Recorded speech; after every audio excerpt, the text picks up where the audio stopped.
Hi, guys. Welcome to Iggy's Toy Parade and Soldier Review. Once again, this is your host, Iggy. Let's take a look at some 1/6 scale figures now. We have seen the 132 scale Imperial Japanese in the last two videos. So we're going to change it up a little bit and present to you these 1/6 guys. Now, these are manufactured by two different companies. These two here are those of you who collect these recognize them instantly. They're from Dragon Models Limited, a Hong Kong based company. And then we have BBI or Blue Box International, also a Chinese company. So, first up is the DML figure here. And these each have their own name. For instance, this is a Fallschirmjäger from the 3rd Fallschirmjäger Division, and his name is Meyer. And this guy over here, he's with the Leibstandarte Division, or the 1st Panzer Division, and his name is Alfred. And this guy, he doesn't have a name. I wonder why they show him with his back. Oh, is this the back of the box? Oh, I'm sorry, guys. Iggy had it backwards. Little dyslexia there. Actually, I did have dyslexia when I was in kindergarten and 1st grade, and I would write my name backwards. I kind of wonder how I did that, but it was quite natural feeling to me. I'm left-handed. That might have something to do with the dyslexia. I'm not sure. Okay, let's get started without Iggy getting too far into the weeds here. Um, so this represents a parachutist from the Ardennes Offensive 1944. The 3rd Fallschirmjäger Division was the only Air Force division to participate in the battle, and it fielded 3 different regiments. And one of them was dropped behind Malmedy at 3 in the morning on December 16th. And their mission was to disrupt uh, American communications and also to hold vital road crossings because Joachim Piper's Panzer Group was supposed to take the bridges. Okay, this guy's a Feldwebel, so that would be, I guess, a sergeant. The interesting thing about SS ranks is that they are completely different than uh, normal rank. Like a major in the here would be a mayor, and his SS equivalent would be a Sturmbannführer. I hope I got that right. So let's take a look. Well, we've seen the front of the box. Let's take a look at the back. It's got some illustrations by Ron Volstad. I think Volstad is a Swedish name, isn't it? If I have anybody from Sweden watching, you could confirm if that's a Swedish name or not. Now, you see this without his trousers. In the Mediterranean, the Fallschirmjäger would sometimes wear this smock without the pants because it was just like wearing a pair of shorts. We show the net on the Fallschirmjäger helmet, and the net was used for putting like little camouflage branches and things in it. The army would use like a rubber large rubber band that would go around the helmet, and or they would wear a wire um, like a net, but it was made of wire. And this is the Fallschirmjäger's PP PP. Oh my god, his his PPK. And the reason why I make a special point of that is that's the gun that James Bond used in Dr. No, Sean Connery in Dr. No, which is probably one of my favorite James Bond movies. So let's take a look at the guy. There's the Ron Volstad illustration. He does other time periods too, and he's quite good. He's one of my favorite military artists, illustrators, artists. I think a lot of artists don't like to be called illustrators. Kind of downplays their talent somehow. Okay, here's the splinter patterned jump smock. Here he is with the leather combat harness. And in North Africa, the combat harness was made of a khaki colored canvas. His bread bag is also different. His belt buckle would be different also. He's got some M24 hand grenades, and you notice that his bread bag is a bluish gray color. Now over here, this is his weapons, and this is the FG-42, Fallschirmjägergewehr 42, and you would put the cartridge, the clip, onto the side of the rifle. So that was sort of unique, and it has what appears to be a scope there. Kind of neat looking rifle. I wouldn't mind owning one of those. Here he is with his jump gloves, a helmet with the net. You notice he's wearing a Luftwaffe jacket.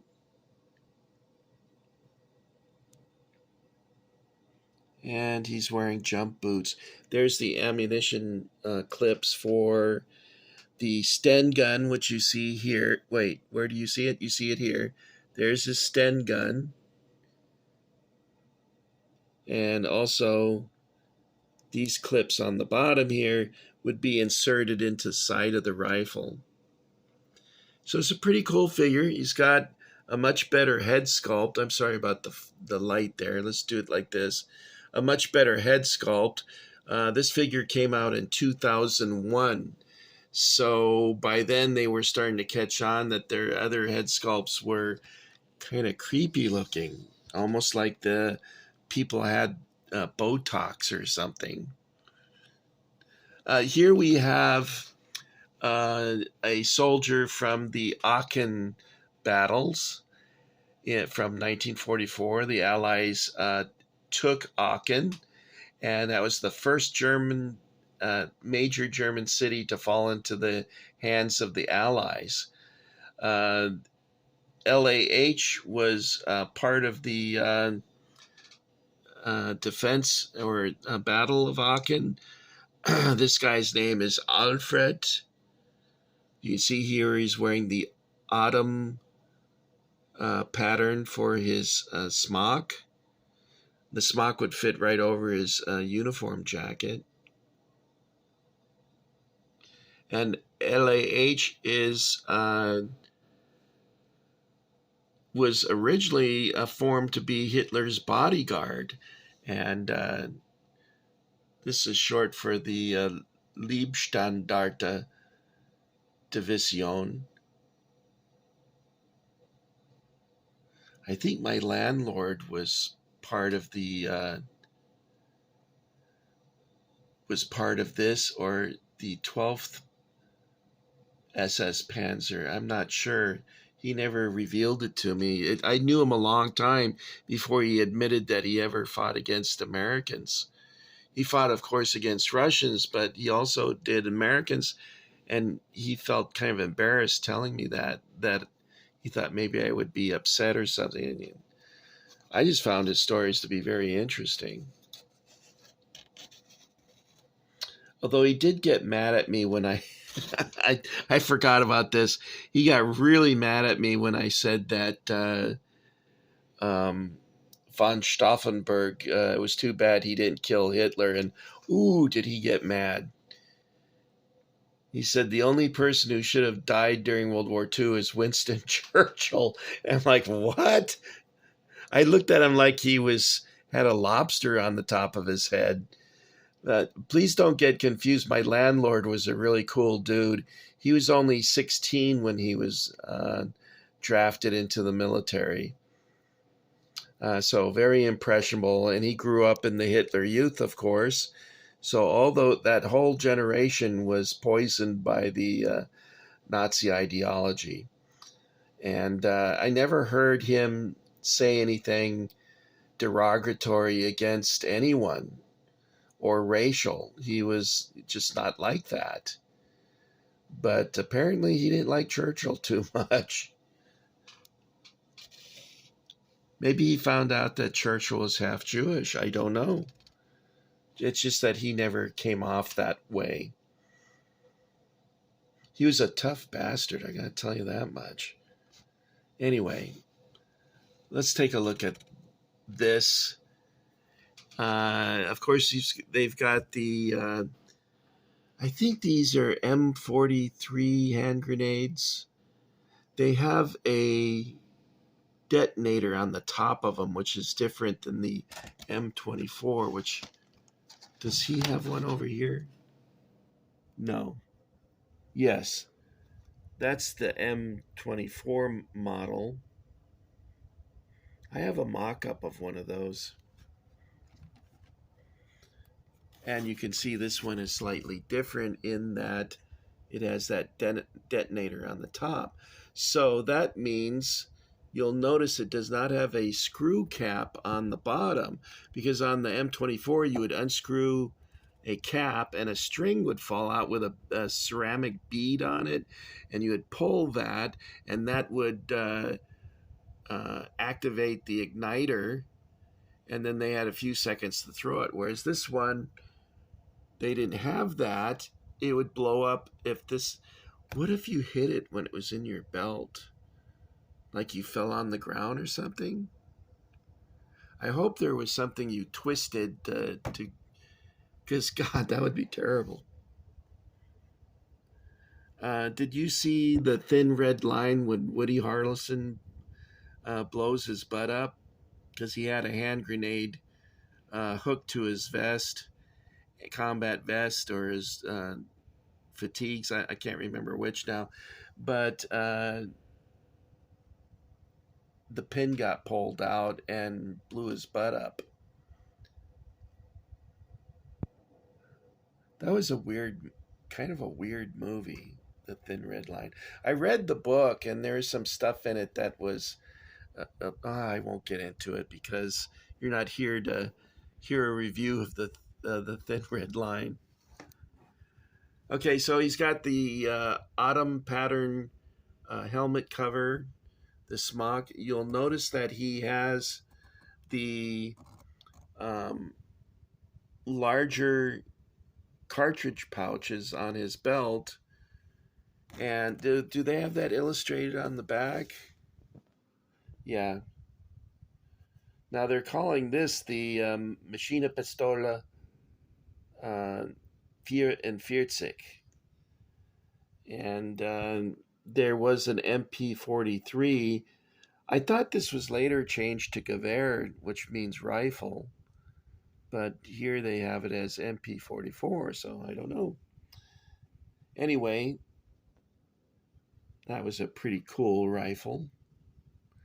You'll notice on the smock these loops. So you might ask, well, what are those loops for? I remember my parents used to go to a restaurant called Loops years ago. I don't know why I thought of that. I guess because I said loops. My childhood was very strange in that we ate at fancy restaurants, we had a pool, we lived very well, and then we would live in poverty. My dad was in the entertainment industry, and it was feast or famine. And so I would sometimes go to school wearing clothes that my brother, who's 12 years older than me, no, not my brother Robert, but my other brother Ron would hand down to me. He's 5 years older. And I looked like an octopus because the arms on the coat were too long. And I had cardboard in my shoes because I had holes in my shoes. So we couldn't afford new shoes, so we'd put cardboard in it, which was great until you stepped in some water. Then not so good. Anyway, that's another story you don't need to know. Okay, so now let's take a look at another figure here. And this is the 12th Waffen SS. You see here. And these Blue Box Internationals are really cool. And they also gave their figures names. This is Corporal Wolfgang Feigl. Maybe it's Fiegel. Look how much I paid for it, guys. At KB Toys. You know, it's really cool when you're interested in hobbies that nobody else is interested in, because then you get a price like that. Because one of these, I think I paid $58. Yeah, this one here. I paid, how much was, I'm sorry. How much was it? I said keep doing, there it is. $57.99. Yikes. So this one was a real deal for $14.88. So again, he has more of a fall, I think they call this the P pattern, a fall pattern, P dot camo. And on this one, he has a Gewehr 43, which was a Mauser rifle that had a clip. And he's got the M24. See the cap on the bottom? That's what you would unscrew, and then the string with the ceramic ball would fall out, and you pull that. And if you had a large Huevos Rancheros, you'd count a certain number and then throw it. And it's got, they called those egg grenades.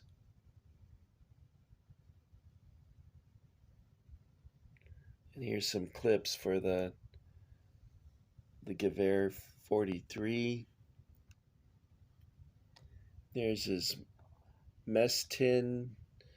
The mess tin was very similar to the World War I mess tin, except that it was smaller in size. The World War I mess tin was quite large. And the gas canister for the gas mask was also different in that it had this corrugated appearance, whereas the World War I mask can was smooth and chubby looking. And he's wearing gaiters. They started introduce those, I think, in 1944 because they just couldn't afford the leather boots anymore, the jack boots. And so they started doing this. And the British, of course, did that too.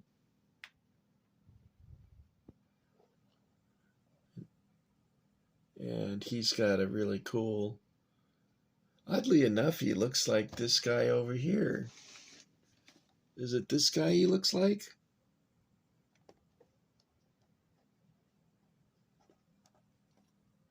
I don't know, guys. Is it my imagination or is it the same guy?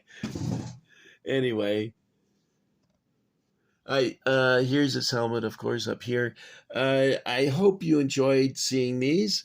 What's nice about these is they have like a ratchet body, so they don't get really loose over time like the GI Joes, which use an elastic band system in the interior of their figure, which over time loosens, and then the guy won't even stand up anymore. He just bloop, over he goes. He becomes Elastic Man, or what was that Fantastic Four character? All right, here he is set up with his complete uniform. You know, when I first saw this box, I thought he was holding a Panzerfaust. And that's actually a, I can't see what kind of tank it is, but it has this squared looking front, so maybe it's a early Tiger. Okay, and this one is just the same thing, although I did pay a different price for it. This one was $21.12, although it was much better bargain if you said it backwards, which would have been $21.12. And we'll give you a quick glance so you can see what he's doing in there. I'm glad these are still in the packaging. Most of my figures I took out. When was this figure produced? Does it have a year? I don't see a year on it, guys. There's probably on here somewhere, but I won't occupy your time with that. Although I am kind of curious. Okay, guys, that's it for Iggy. I want to thank you for joining the Iggy Army. And by the way, guys, I don't think I need to say this, but I probably should, in case you got a mistaken impression. Iggy is definitely not a Nazi. Okay? I am interested in the historical aspect of these figures and what they represent, and not the actually, I really hate Hitler because he destroyed Germany and Europe, and he killed millions and millions of people. I don't usually want to swear on my channel. I don't like that, but I gotta say Hitler was a fucker. And I'm sorry that I said that, but well, I'm not sorry. He was. Anyway, that's all I got for you. I want to thank you for joining the Iggy Army, and you could help me out by giving me a like. That would help too. And that way I can see that there's actual people out there watching. And on my last couple videos, I got some great comments and some funny ones too. You guys should go back and look at those, and some of the comments are very funny. Okay, guys, that's all I got for you. I'm going to sign off now, and I'll just say for now, auf Wiedersehen.